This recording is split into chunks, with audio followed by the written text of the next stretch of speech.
রবীন্দ্রনাথ ঠাকুরের জন্মদিন উপলক্ষে সমস্ত সপ্তাহ ধরে বৈঠকি পরিবেশন করতে চলেছে তাঁরই সৃজন সম্ভার। আমরা চেষ্টা করছি আবাল বৃদ্ধ বনিতা সকলের কথা মাথায় রেখে বিষয়বস্তু নির্বাচন করতে। শ্রোতা বন্ধুদের কাছে অনুরোধ, তাঁদের অভিরুচি আমাদের কমেন্টের মাধ্যমে জানালে তাঁদের পছন্দ মতো গল্প ও কবিতা নিবেদনের যথাসাধ্য চেষ্টা আমরা করব। ধন্যবাদ। আমাদের আজকের নিবেদন রবীন্দ্রনাথ ঠাকুরের লেখা ছোট গল্প মানভঞ্জন। এই গল্পটি সাধনা পত্রিকায় ১৩০২ বঙ্গাব্দের বৈশাখ মাসে প্রথম প্রকাশিত হয়।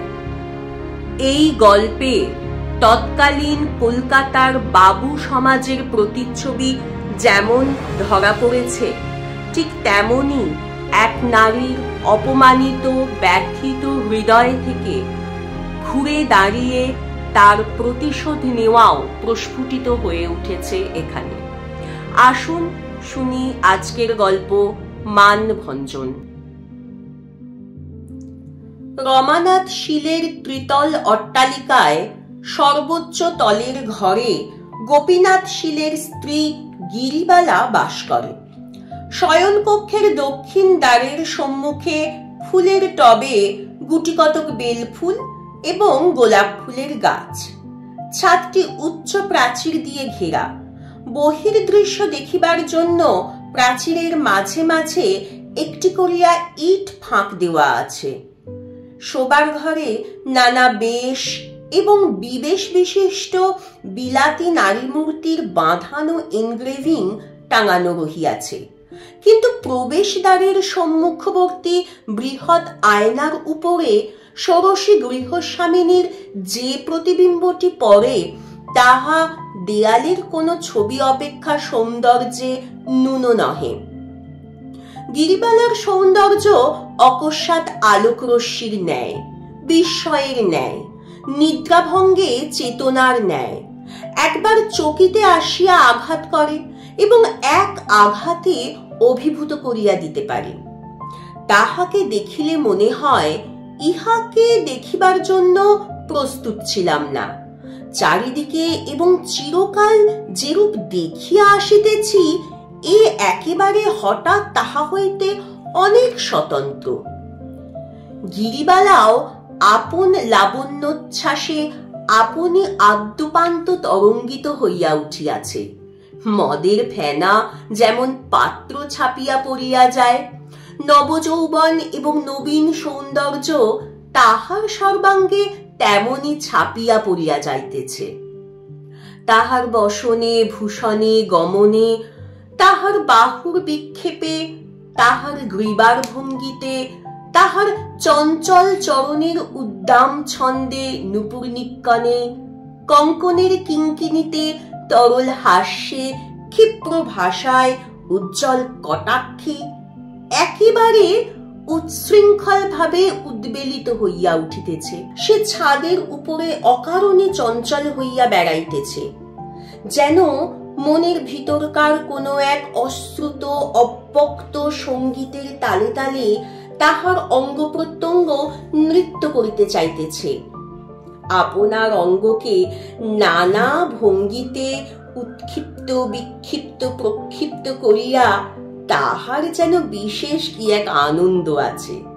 সে যেন আপন সৌন্দর্যের নানা দিকে নানা ঢেউ তুলিয়া দিয়া সর্বাঙ্গের উত্তপ্ত রক্তস্রোতে অপূর্ব পুলক সহকারে বিচিত্র আঘাত প্রতিঘাত অনুভব করিতে থাকে। সে হঠাৎ গাছ হইতে পাতা ছিঁড়িয়া দক্ষিণ বাহু আকাশে তুলিয়া সেটা বাতাসে উড়াইয়া দেয়। অমনি তাহার বালা বাজিয়া উঠে, তাহার অঞ্চল বিশ্বস্ত হইয়া পড়ে। তাহার সুললিত বাহুর ভঙ্গিটি পিঞ্জর মুক্ত অদৃশ্য পাখির মতো অনন্ত আকাশে মেঘরাজ্যের অভিমুখে উড়িয়া চলিয়া যায়। হঠাৎ সে টব হইতে একটা মাটির ঢেলা তুলিয়া অকারণে ছুঁড়িয়া ফেলিয়া দেয়। চরণাঙ্গুলির উপর ভর দিয়া উচ্চ হইয়া দাঁড়াইয়া প্রাচীরের ছিদ্র দিয়া বৃহৎ বহির্জগৎটা একবার চট করিয়া দেখিয়া লয়, আবার ঘুরিয়া আঁচল ঘুরাইয়া চলিয়া আসে। আঁচলের চাবির গোছা ঝিনঝিন করিয়া বাজিয়া উঠে। হয়তো আয়নার সম্মুখে গিয়া খোপা খুলিয়া ফেলিয়া অসময়ে চুল বাঁধিতে বসে। চুল বাঁধিবার দড়ি দিয়া কেশমূল বেষ্টন করিয়া সেই দড়ি কুন্দ দন্তপঙ্ক্তিতে দংশন করিয়া ধরে। দুই বাহু ঊর্ধ্বে তুলিয়া মস্তকের পশ্চাতে বেণীগুলিকে দৃঢ় আকর্ষণে কুণ্ডলায়িত করে।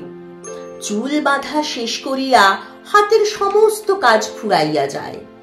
তখন সে আলস্য ভরে কোমল বিছানার উপরে আপনাকে পত্রান্তরালচ্যুত একটি জ্যোৎস্না লেখার মতো বিস্তীর্ণ করিয়া দেয়। তাহার সন্তানাদি নাই, ধনী গৃহে তাহার কোনো কাজকর্মও নাই। সে কেবল নির্জনে প্রতিদিন আপনার মধ্যে আপনি সঞ্চিত হইয়া শেষকালে আপনাকে আর ধারণ করিয়া রাখিতে পারিতেছে না। স্বামী আছে, কিন্তু স্বামী তাহার আয়ত্তের মধ্যে নাই।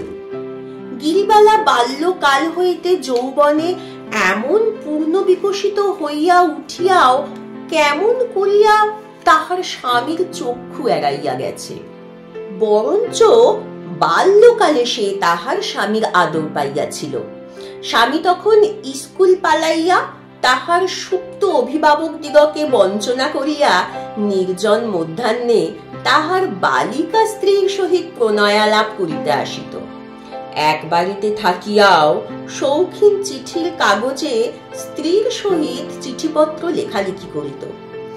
স্কুলের বিশেষ বন্ধুদিগকে সেই সমস্ত চিঠি দেখাইয়া গর্ব অনুভব করিত। তুচ্ছ এবং কল্পিত কারণে স্ত্রীর সহিত মান অভিমানেরও অসদ্ভাব ছিল না।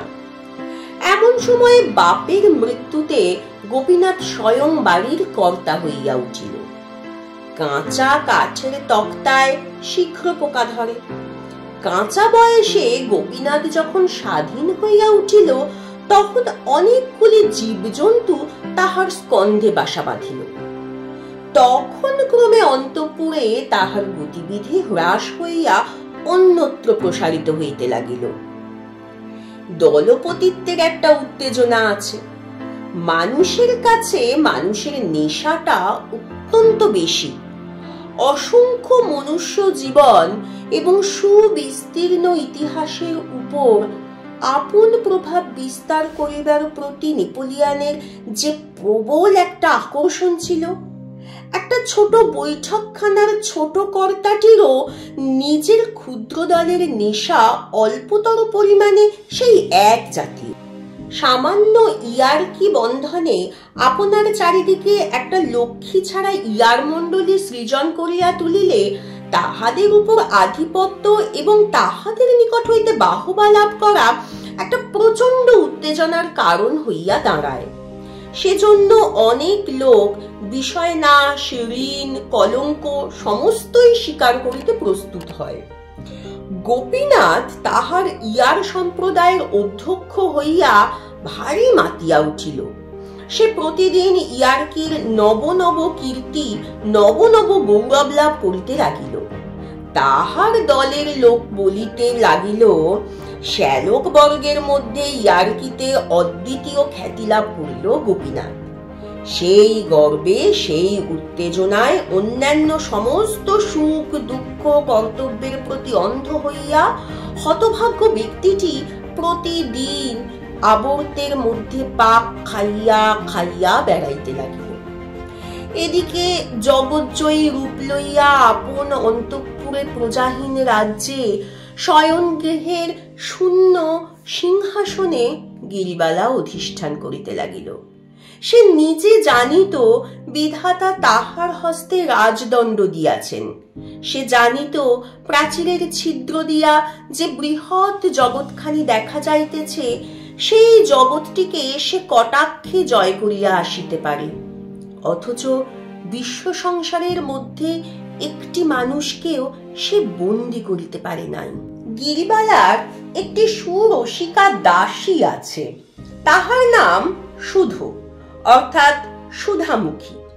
সে গান গাহিত, নাচিত, ছড়া কাটিত, প্রভুপত্নীর রূপের ব্যাখ্যা করিত এবং অরসিকের হস্তে এমন রূপ নিষ্ফল হইল বলিয়া আক্ষেপ করিত। গিরিবালার যখন তখন এই সুধোকে নহিলে চলিত না।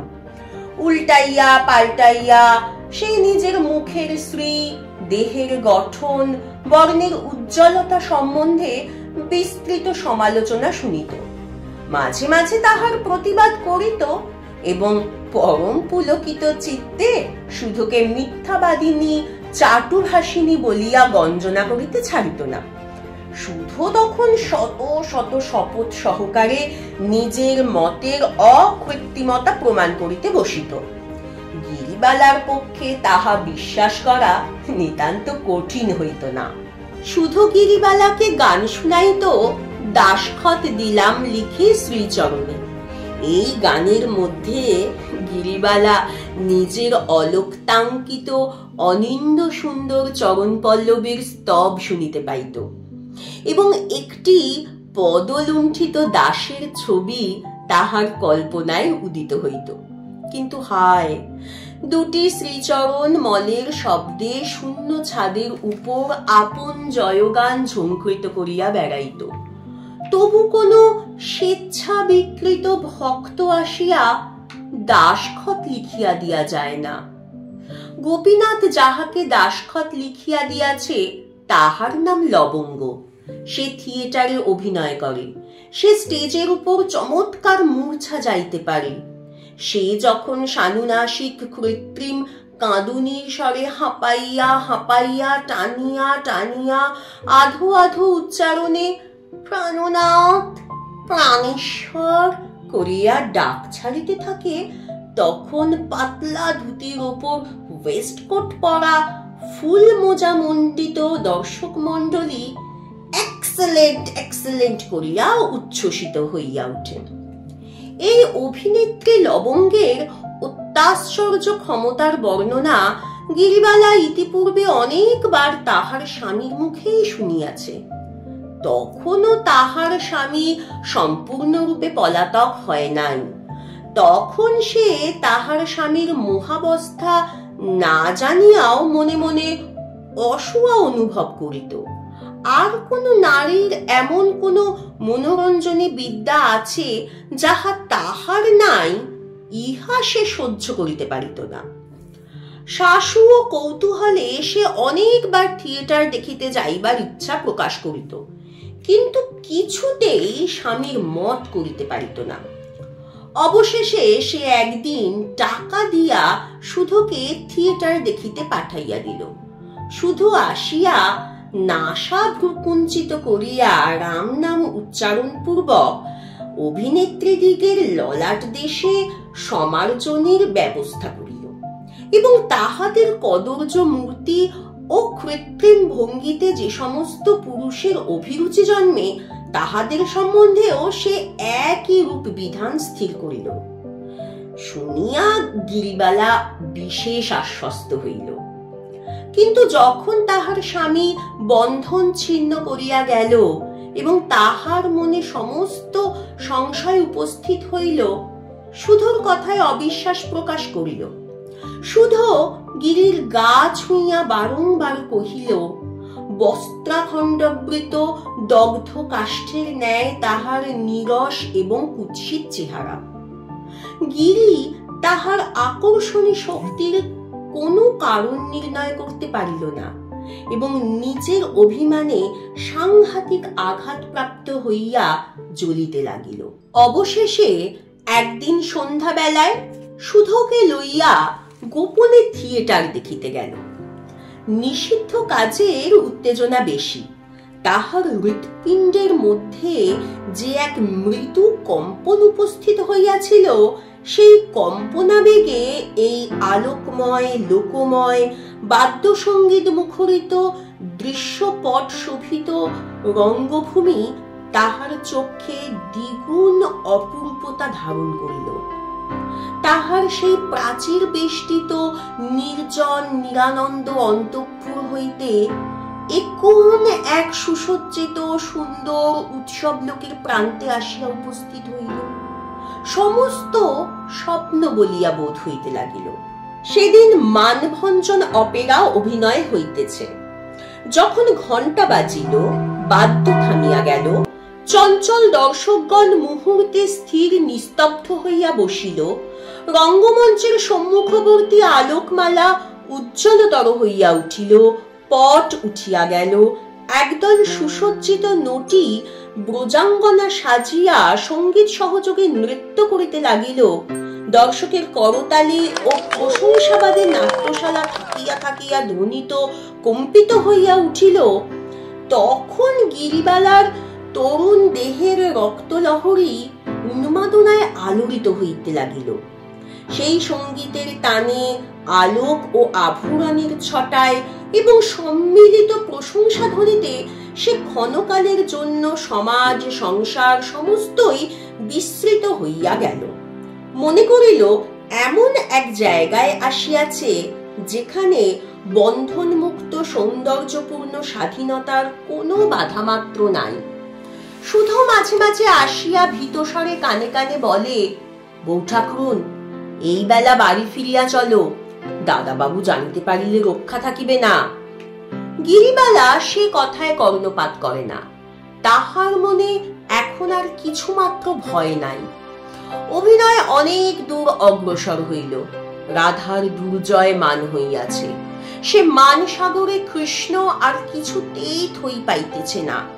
কত অনুনয় বিনয় সাধাসাধি কাঁদাকাঁদি, কিছুতেই কিছু হয় না। তখন গর্ব ভরে গিরিবালার বক্ষ ফুলিতে লাগিল।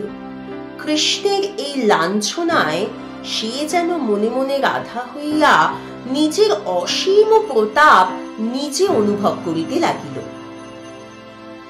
কেহ তাহাকে কখনো এমন করিয়া সাধে নাই।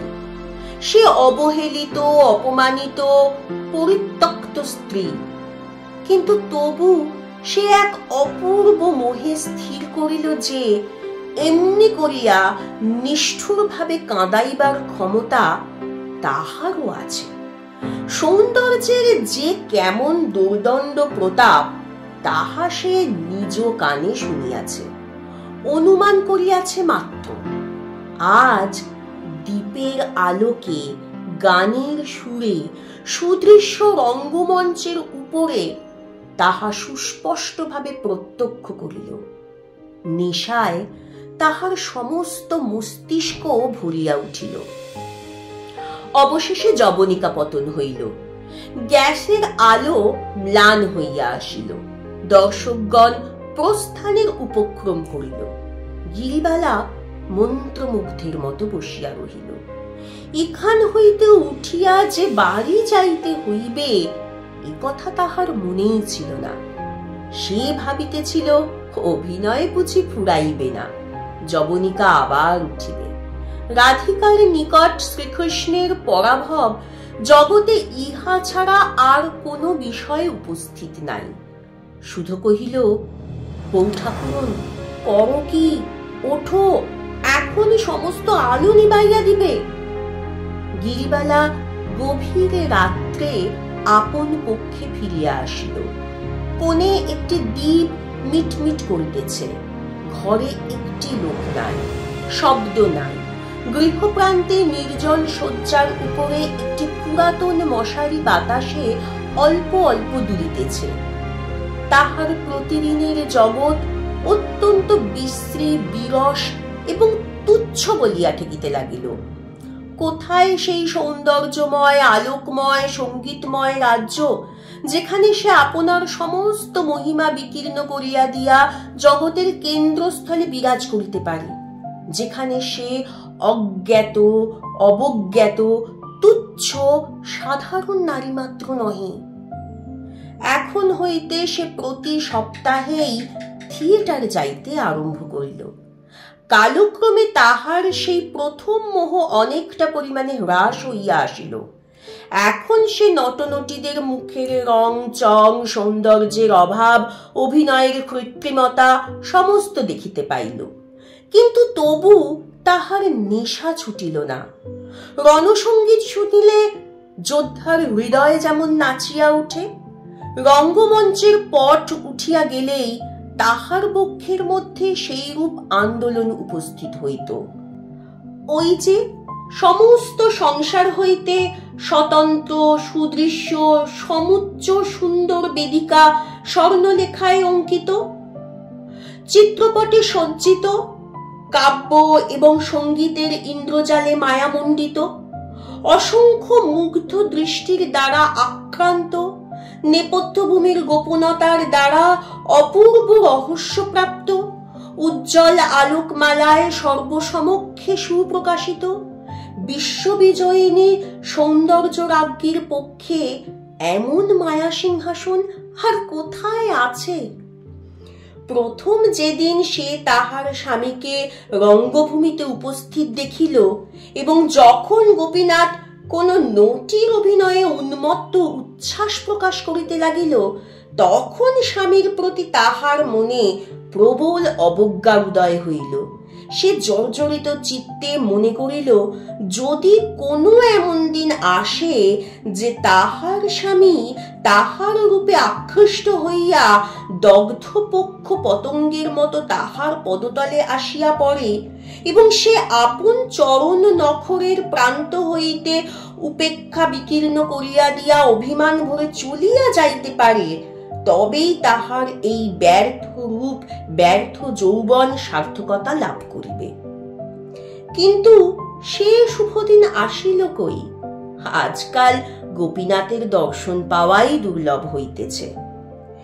সে আপন প্রমত্ততায় ঝড়ের মুখে ধূলিধ্বজের মতো একটি দল পাকাইয়া ঘুরিতে ঘুরিতে কোথায় চলিয়া গিয়াছে তাহার আর ঠিকানা নাই। একদিন চৈত্র মাসের বাসন্তী পূর্ণিমায় গিরিবালা বাসন্তী রঙের কাপড় পরিয়া দক্ষিণ বাতাসে অঞ্চল উড়াইয়া ছাদের উপর বসিয়াছিল। যদিও ঘরে স্বামী আসে নাই, তবু গিরি উল্টাইয়া পাল্টাইয়া প্রতিদিন বদল করিয়া নূতন নূতন গহনায় আপনাকে সুসজ্জিত করিয়া তুলিত। হীরামুকুতার আভরণ তাহার অঙ্গে প্রত্যঙ্গে একটি উন্মাদনা সঞ্চার করিত। ঝলমল করিয়া রুনুঝুনু বাজিয়া তাহার চারিদিকে একটি হিল্লোল তুলিতে থাকিত।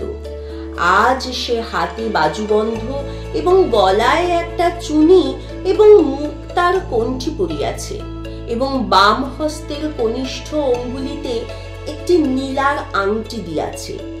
শুধু পায়ের কাছে বসিয়া মাঝে মাঝে তাহার নিটোল কোমল রক্তোৎপল পদপল্লবে হাত বুলাইতেছিল এবং অকৃত্রিম উচ্ছ্বাসের সহিত বলিতেছিল, আহা বউ ঠাকুরুন, আমি যদি পুরুষ মানুষ হইতাম, তাহা হইলে এই পা দুখানি বুকে লইয়া মরিতাম। গিরিবালা সগর্বে হাসিয়া উত্তর দিতেছিল, বোধ করি বুকে না লইয়াই মরিতে হইত। তখন কি আর এমন করিয়া পা ছড়াইয়া দিতাম? আর বকিস নে, তুই সেই গানটা গা। শুধু সেই জ্যোৎস্না প্লাবিত নির্জন ছাদের উপর গাহিতে লাগিল, দাসখত দিলেন লিখে শ্রীচরণে, সকলে সাক্ষী তাকুক বৃন্দাবনে। তখন রাত্রি 10টা। বাড়ির আর সকলে আহারাধি সমাধা করিয়া ঘুমাইতে গিয়াছে।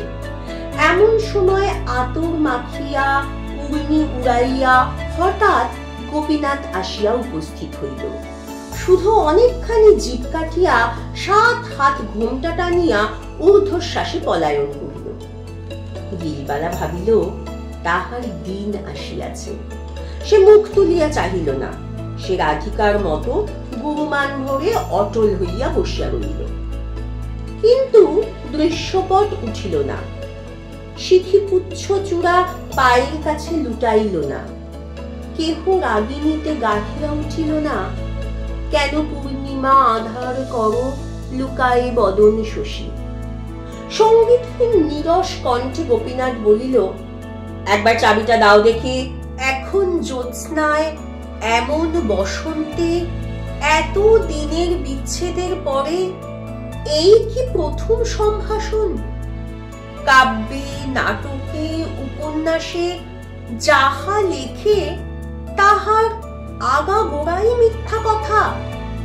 অভিনয় মঞ্চেই প্রণয়ী গান গাহিয়া পাই আসিয়া লুটাইয়া পড়ে, এবং তাহাই দেখিয়া যে দর্শকের চিত্ত বিগলিত হইয়া যায়, সেই লোকটি বসন্ত নিশীথে গৃহ ছাদে আসিয়া আপন অনুপমা যুবতী স্ত্রীকে বলে, ওগো একবার চাবিটা দাও দেখি।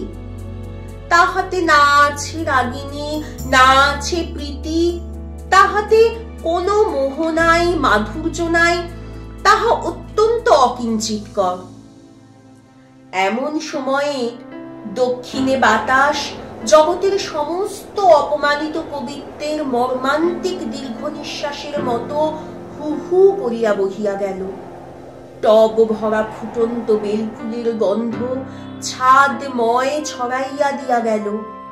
গিরিবালার চূর্ণ অলক চোখে মুখে আসিয়া পড়িল, এবং তাহার বাসন্তী রঙের সুগন্ধি আঁচল অধীর ভাবে যেখানে সেখানে উড়িতে লাগিল। গিরিবালা সমস্ত মান বিসর্জন দিয়া উঠিয়া পড়িল।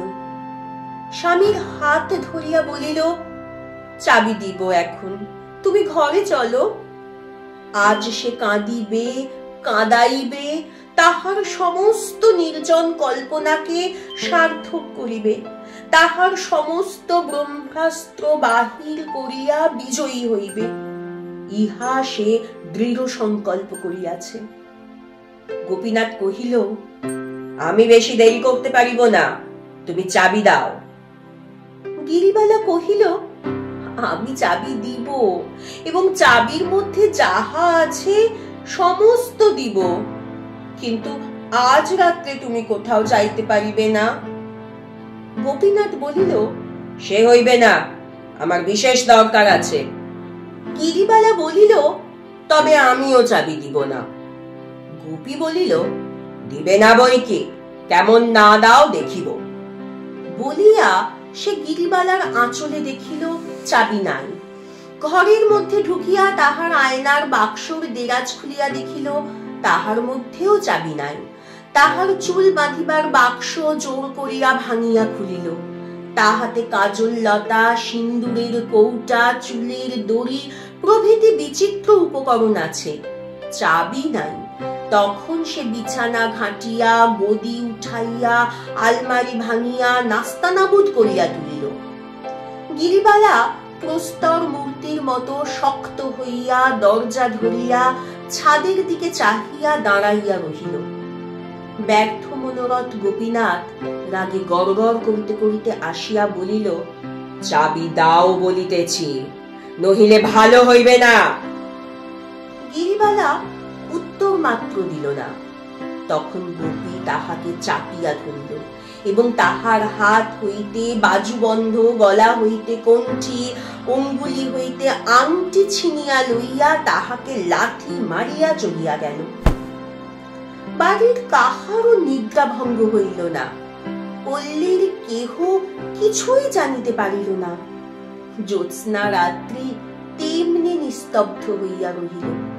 সর্বত্র যেন খণ্ড অখণ্ড শান্তি বিরাজ করিতেছে, কিন্তু অন্তরের চিৎকার ধ্বনি যদি বাহিরে শোনা যাইত, তবে সেই চৈত্র মাসের সুখ সুপ্ত জ্যোৎস্না নিশীথিনী অকস্মাৎ তীব্র আর্ত স্বরে দীর্ণ বিদীর্ণ হইয়া যাইত।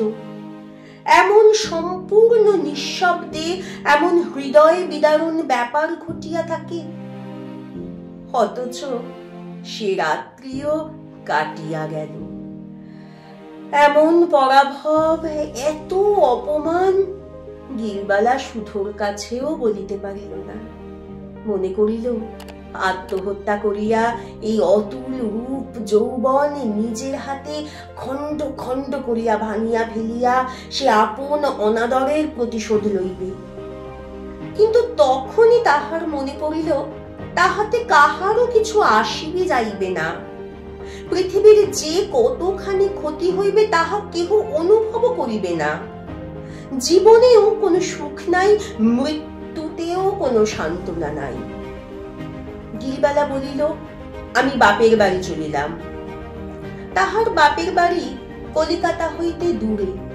সকলেই নিষেধ করিল, কিন্তু বাড়ির কর্ত্রী নিষেধ শুনিল না, কাহাকে সঙ্গেও লইল না। এদিকে গোপীনাথও সদল বলে নৌকা বিহারে কতদিনের জন্য যেন কোথায় চলিয়া গিয়াছে কেহ জানে না।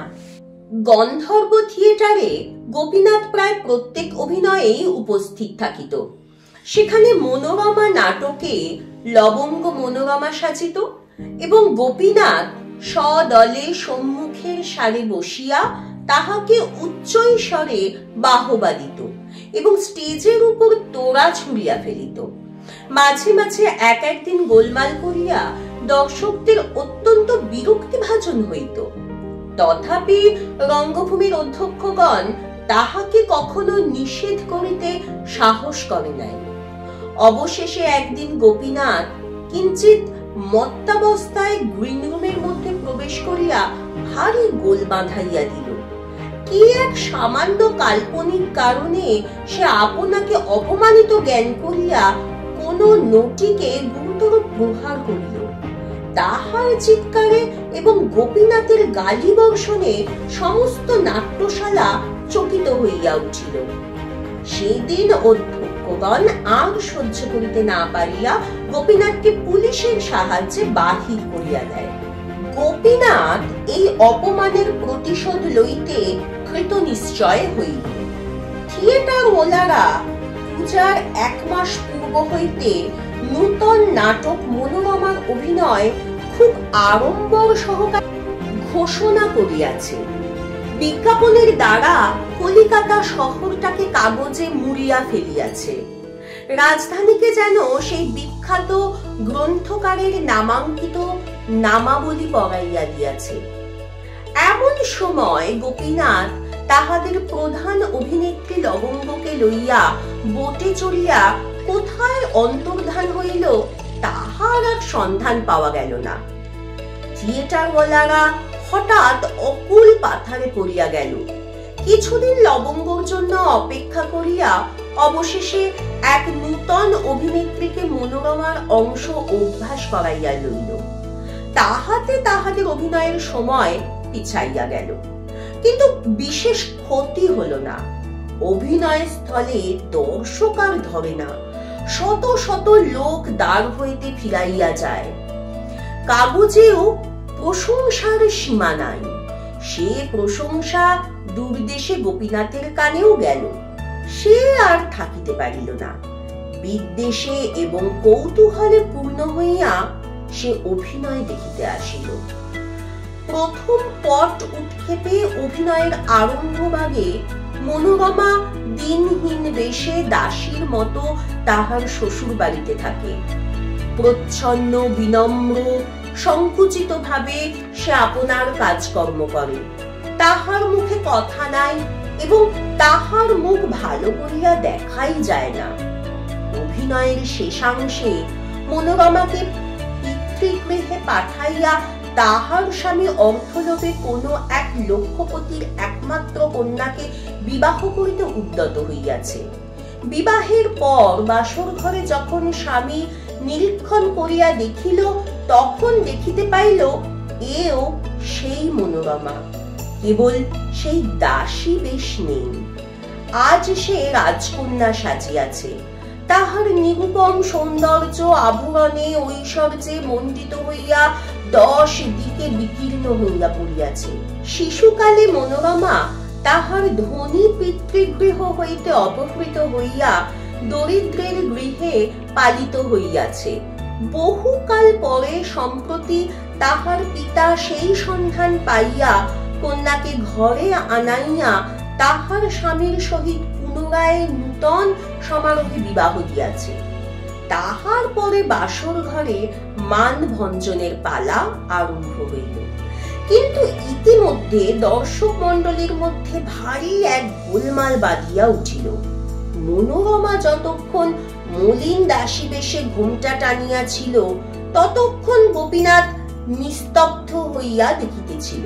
কিন্তু যখন সে আভরণে ঝলমল করিয়া, রক্তাম্বর পরিয়া, মাথার ঘোমটা ঘুচাইয়া, রূপের তরঙ্গ তুলিয়া বাসর ঘরে দাঁড়াইল এবং এক অনির্বচনীয় গর্বে গৌরবে গ্রীবাবঙ্কিম করিয়া সমস্ত দর্শক মণ্ডলীর প্রতি এবং বিশেষ করিয়া সম্মুখবর্তী গোপীনাথের প্রতি চকিত বিদ্যুতের ন্যায় অবজ্ঞা বজ্রপূর্ণ তীক্ষ্ণ কটাক্ষ নিক্ষেপ করিল, যখন সমস্ত দর্শক মণ্ডলীর চিত্ত উদ্বেলিত হইয়া প্রশংসার করতালিতে নাট্যস্থলী সুদীর্ঘকাল কম্পান্বিত করিয়া তুলিতে লাগিল, তখন গোপীনাথ সহসা উঠিয়া দাঁড়াইয়া গিরিবালা গিরিবালা করিয়া চিৎকার করিয়া উঠিল। ছুটিয়া স্টেজের উপর লাফ দিয়া উঠিবার চেষ্টা করিল। বাদকগণ তাহাকে ধরিয়া ফেলিল। এই অকস্মাৎ রসভঙ্গে মর্মান্তিক ক্রুদ্ধ হইয়া দর্শকগণ ইংরাজিতে বাংলায় দূর করে দাও, বের করে দাও বলিয়া চিৎকার করিতে লাগিল। গোপীনাথ পাগলের মতো ভগ্ন কণ্ঠে চিৎকার করিতে লাগিল, আমি ওকে খুন করব, ওকে খুন করব। পুলিশ আসিয়া গোপীনাথকে ধরিয়া টানিয়া বাহির করিয়া লইয়া গেল। সমস্ত কলিকাতা শহরের দর্শক দুই চক্ষু ভরিয়া গিরিবালার অভিনয় দেখিতে লাগিল। কেবল গোপীনাথ সেখানে স্থান পাইল না।